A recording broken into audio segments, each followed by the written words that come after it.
अस्सलाम वालेकुम स्टूडेंट। आज के इस क्लास में हम पढ़ेंगे 17 नंबर प्रॉब्लम स्केलर और वेक्टर के चैप्टर से। 17 नंबर प्रॉब्लम में हम पढ़ेंगे एंगल्स किस तरह फाइंड की जाएंगी मुख्तलिफ कंपोनेंट पे, मुख्तलिफ रेक्टेंगुलर कंपोनेंट पे रेक्टेंगुलर यूनिट वेक्टर्स के साथ एंगल्स कैसे फाइंड की जाएंगी। अब तीन एंगल्स दी गई हैं, अल्फा, बीटा और गामा। इन तीनों एंगल को फाइंड करना है। किस तरह फाइंड होगी? एक वेक्टर दिया गया है और उस वेक्टर का डायरेक्शन दिया गया है किसके साथ हो रहा है। तो वेक्टर है ए और उसका डायरेक्शन हो रहा है अलोंग एक्स एक्सिस, एक एंगल निकलेगी, और उसी वेक्टर का अलोंग वाई एक्सिस डायरेक्शन होगा तो उसकी एंगल किस तरह निकलेगी। और उसके बाद तीसरा अगेन वेक्टर ए दिया गया और उसकी एंगल अलोंग जेड एक्सिस या के कंपोनेंट पे क्या बनेगी। अब देखते हैं कैसे बनाने। देखिए अब solution, find angle alpha, beta and gamma which vector A makes with positive X, Y and Z axis respectively. तो इस तरह अल्फा, बीटा और गामा के साथ जो है वेक्टर ए एंगल बना रहा है पॉजिटिव, जो एक्स, वाई और जेड एक्सिस के साथ है वेक्टर ए की। अब एंगल कैसे फाइंड करनी है? एंगल अब सपोज करें अल्फा फाइंड करनी है तो अल्फा एंगल होगी वेक्टर ए और पॉजिटिव एक्स एक्सिस के साथ। तो पॉजिटिव एक्स एक्सिस के साथ होगी तो जो एंगल हम फाइंड करेंगे वो वेक्टर ए की यूनिट वेक्टर के या एक्स एक्सिस के यूनिट वेक्टर आई के साथ बन रही होगी, क्योंकि पॉजिटिव एक्स एक्सिस में जो यूनिट वेक्टर होगा वो आई होगा। इसलिए अब एंगल जो बनेगी एक्स एक्सिस की ए के साथ, तो एक्स एक्सिस पे एक्स कंपोनेंट में जो पॉजिटिव वैल्यू होगी वो आई होगी। अब आते हैं एंगल के फार्मूला पे। लॉ ऑफ कोसाइन से सेम एंगल दी गई है। दो वेक्टर्स हैं, एक वेक्टर है ए और दूसरा वेक्टर है अलोंग एक्स एक्सिस जो आई है। आई एक यूनिट वेक्टर है जो यूनिट रेक्टेंगुलर वेक्टर है जो अलोंग एक्स एक्सिस होता है। अब हम क्या करेंगे? डायरेक्शन और मैग्नीट्यूड फाइंड करेंगे। वेक्टर अपॉन मैग्नीट्यूड जो यूनिट वेक्टर के एंगल को फाइंड करने के लिए इस्तेमाल होगा। अब क्या करेंगे? a की वैल्यू जो है 3i - 6j + 2k मल्टीप्लाई कर देंगे i के साथ। जब i के साथ मल्टीप्लाई होगी तो i डॉट i होगा तो 3i आ जाएगा। जब 6 के साथ 6j के साथ मल्टीप्लाई होगी तो 6j डॉट i आ जाएगा। उसके बाद k के साथ मल्टीप्लाई होगी तो k डॉट i या 2k डॉट i आ जाएगा।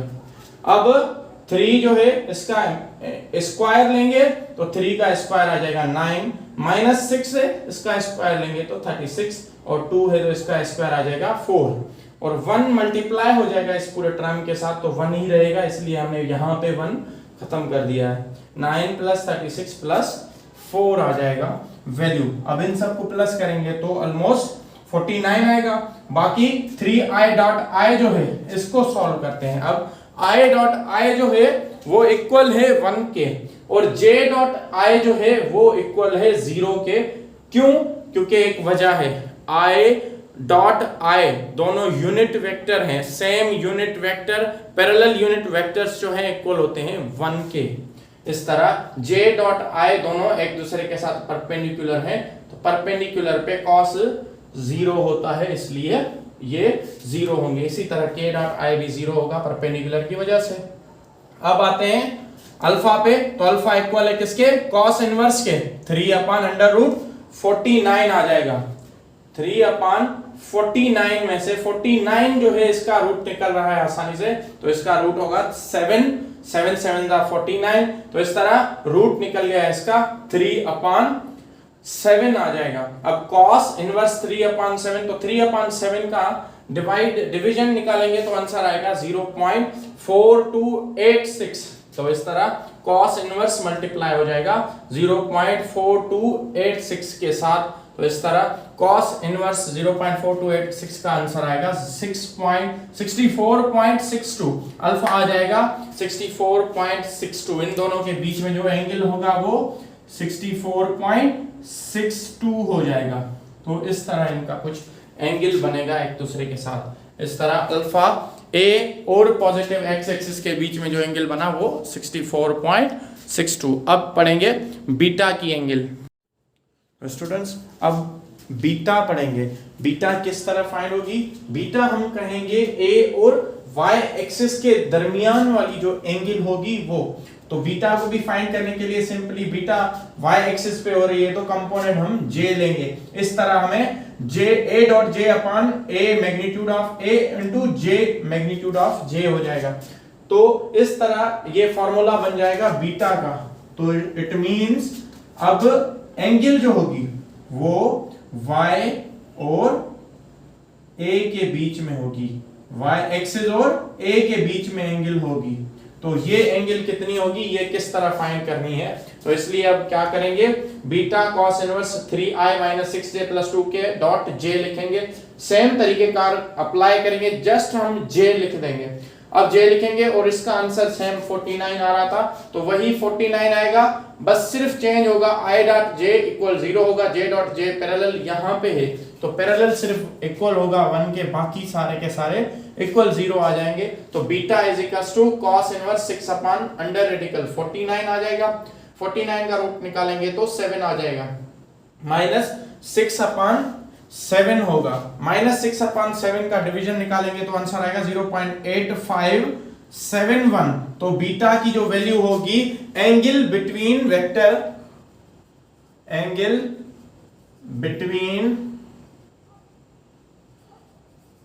Vector A and positive y axis is 149 degree. तो इस तरह हम बीटा की जो एंगल है वो फाइंड कर लेंगे।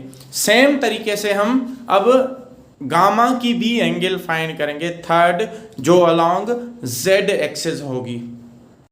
तो स्टूडेंट्स अब सिंपली हम क्या करेंगे, गामा फाइंड करेंगे जो थर्ड एंगल है z एक्सिस के साथ। तो इसको फाइंड करने के लिए सिंपली फार्मूला में चेंज आ जाएगा, a डॉट k आ जाएगा, magnitude of a dot k आ जाएगा। सिंपली वेक्टर a आएगा उसके बाद k आ जाएगा, इसी तरह मैग्नीट्यूड ऑफ a आएगा और उसी तरह मैग्नीट्यूड ऑफ k आ जाएगा। अब क्या होगा, एक डिफरेंस है इसमें, पैरेलल वेक्टर जो है k डॉट k है तो वैल्यू भी k डॉट k की लिखेंगे, मींस 2k डॉट k लिखेंगे। तो 2k डॉट k जो है यहां पे आ जाएगा। उसी तरह इसको हमने इनिशियल स्टेप में ही k डॉट k इक्वल 1 कर दिया है तो 1 मल्टीप्लाई 2 हमने 2 लिख दिया है। नीचे जो आंसर आएगा वो 49 आएगा। इसी तरह 49 का हम अंडर रूट निकालेंगे तो 7 आ जाएगा। cos इनवर्स 2/7 और 2/7 डिवाइड करेंगे, 2/7 का जवाब आएगा 0.2857। तो cos इनवर्स 0.2857 इक्वल होता है 73.4 डिग्री। इस तरह एंगल जो है, angle between vector a and positive z axis is 73.4 degree. तो ये आ गया हमारा फाइनल आंसर। इस तरह दूसरी जो एंगल अल्फा की जो एंगल आई हमारे पास, बीटा की जो एंगल आई और अब गामा की एंगल।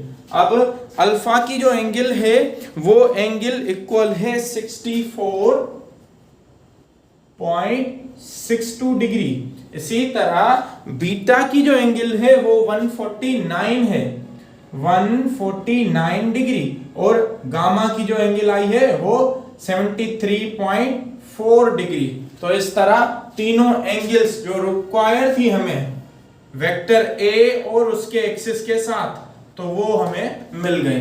तो इस तरीके से हम एंगल्स फाइंड कर सकते हैं और ये था 17 नंबर प्रॉब्लम।